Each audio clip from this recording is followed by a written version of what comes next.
Hey BookTube friends, this week I got my hands on the POTUS Lootcrate box and I'm so excited. I've already featured my unboxing, which had the bag of Cheetos, the troll doll, the Build the Wall t-shirt made in Mexico, as well as inexplicably a tiny little soap dick, which I refuse to touch and is still sitting at the bottom of the box.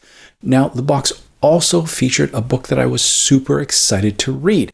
It's called the Mueller report. I don't know. These German names are so hard to pronounce. Anyway, unless you've been living under a rock, this is only the most hyped and talked about book of the season. Frankly, the only way you could get a book with more hype and frankly more contention is if J.K. Rowling released a prequel to the Harry Potter series entitled Dumbledore, My Big Gay Diary.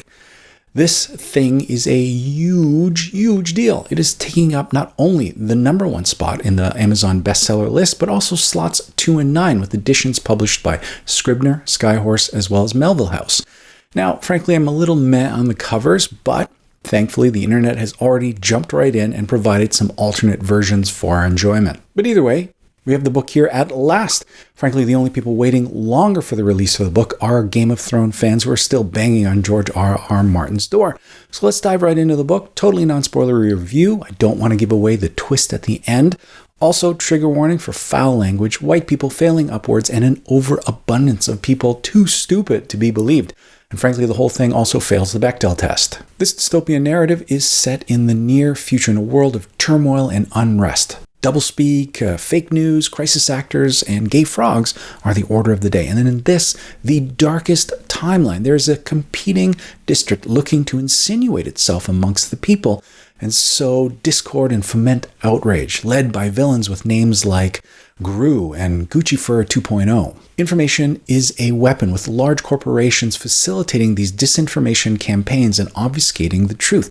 And in a nice meta touch, a lot of the text is redacted, implying that in this post-apocalyptic world, there's not only social classes, but informational classes. It's an old-school Cold War-era thriller, with its requisite underground plots and shady dealings, with an unreliable protagonist that you're not quite sure if is completely incompetent or a cunning strategist, though I tend to waver more towards the former than the latter. The Mueller report is like the Avengers Endgame of the series. It feels like we've had a number of tie-ins and spin-offs leading up to this for the past few years.